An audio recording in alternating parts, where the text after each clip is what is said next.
Do you remember your first Mystery Dungeon game? If you've never played a game in this spin-off series, I highly recommend it. And today we're going to look at what makes this unique spin-off franchise, Mystery Dungeon, what makes it so unique and lovable with fans. My first one was still back in 2005. It was with Red Rescue Team. Funny story with that is that I got it as a present for my birthday, and we had other kids and stuff around and over for the day, but I had gotten it, and then at one point I was like so pumped to play it that my parents were like, hey, you still have to play with the other kids before they go. So that was funny. But no, the fact of the matter is I was super hyped for it, and I still really like the series, although I have not played all the games in it. I'm currently playing through Explorers of Sky, so no big spoilers, and there shouldn't be huge spoilers here, but let's just talk about the games. I want to give you 10 unique and wonderful little things about them that makes them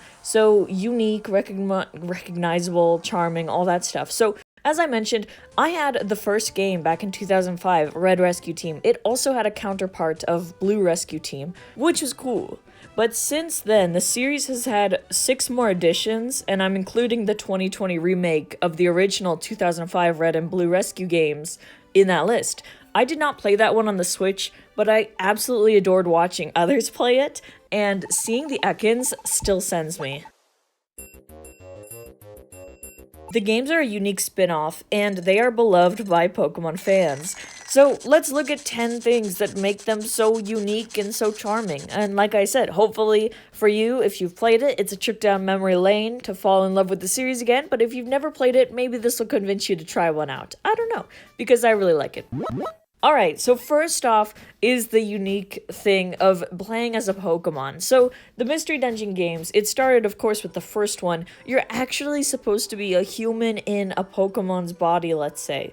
So, or a human turned into a Pokemon by some reason. And then, because you're a human in this Pokemon body, you kind of don't know much, but you do have a partner early on who is like, hey, since you have no memory, no place to stay, no nothing, how about you join a rescue team with me? I want to do that. Let's do that. Yeah, let's do that. And so you get to name your own little rescue team, and you get to go off on adventures, and that's kind of the game as you learn more about yourself in the past and the deep lore that follows these games. Oh my goodness.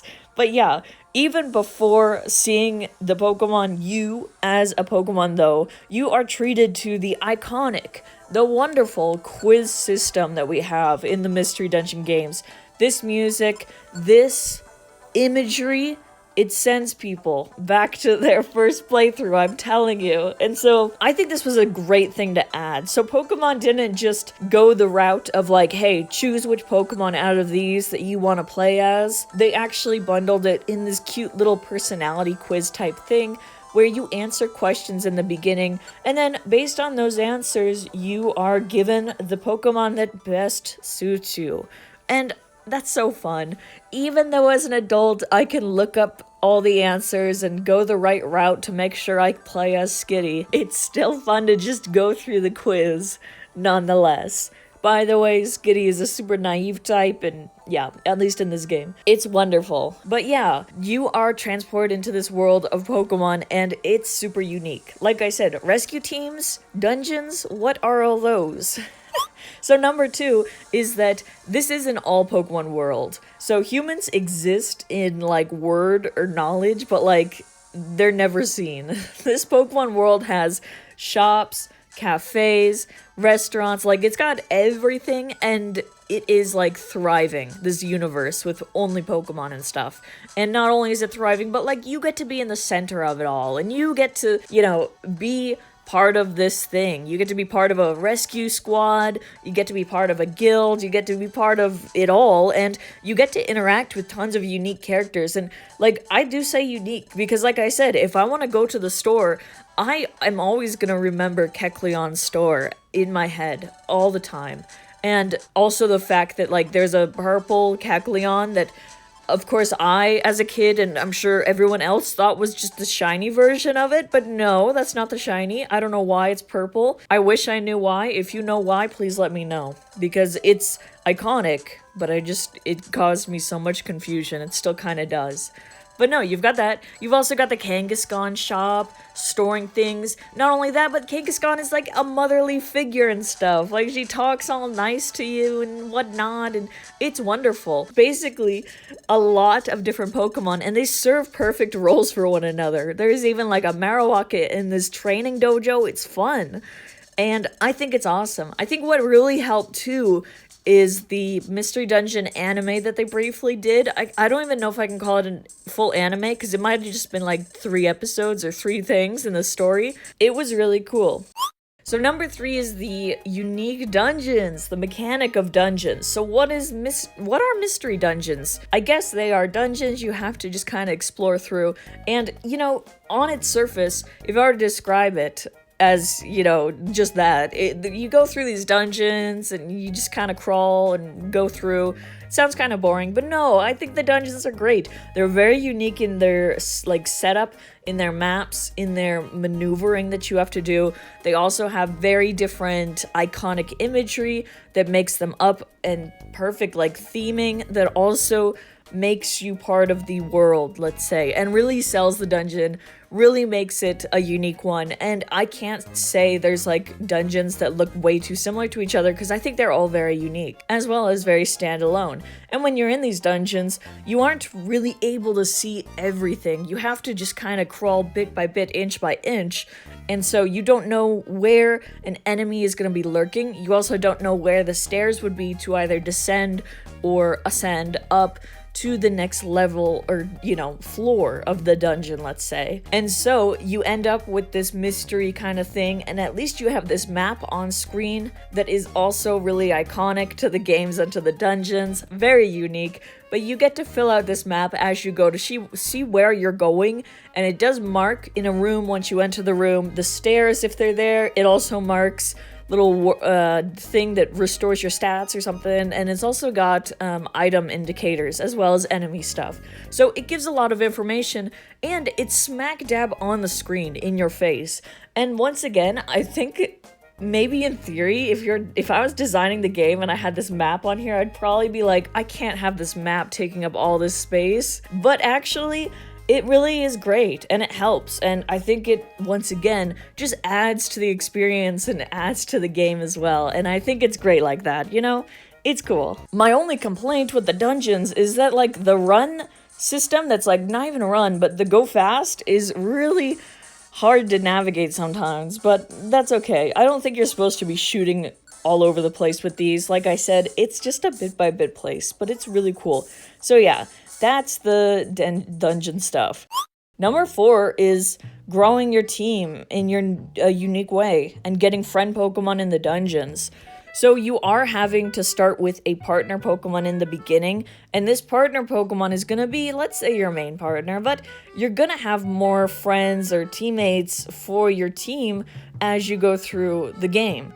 You're going to be able to find Pokemon in dungeons, and sometimes when you defeat them, they're going to, like, pause for a sec before coming back to life, just to be like, hey, I'm here to join. And I'm always happy to have them join. Once you let them join, you're able to go ahead and bring them on other missions and things. And like I said, as you're going through the game, I think it's a great system to kind of show your progress as well, to see how many team members you're gonna include. So far in the Sky game, I don't think I've had a terrible amount of necessary partners at all, I don't think.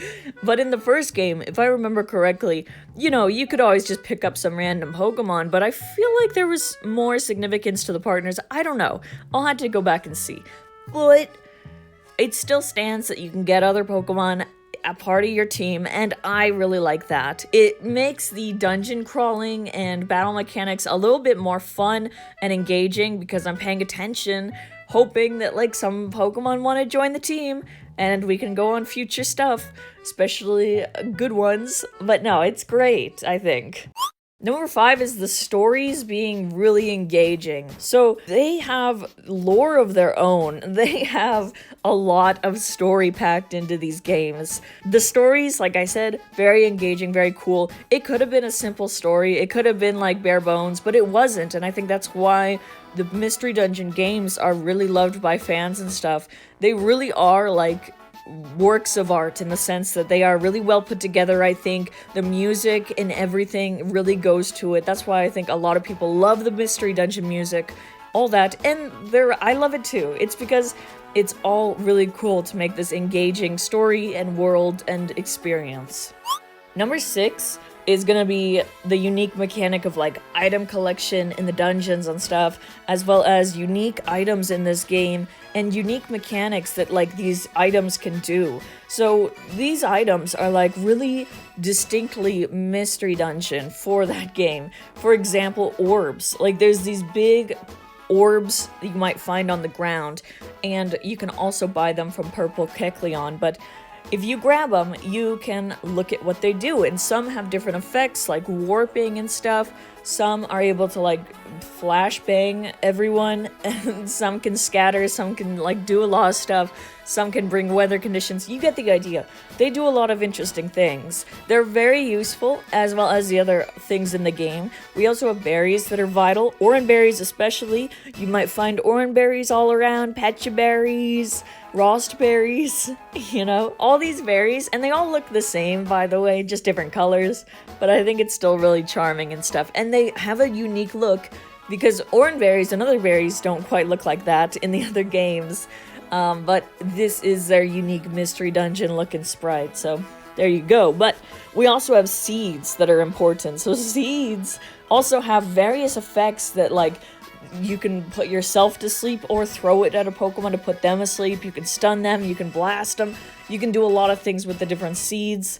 That's also an interesting item that's like really unique. You can also have like bands and things that you can put on to raise attack or do other things like that. My only complaint, or wish, I should say, was that you could actually see it in the overworld. If your Pokemon's wearing something, let's say, or equipping something. I know that would be so much work, and that's why, but I'm just saying, it's so cute.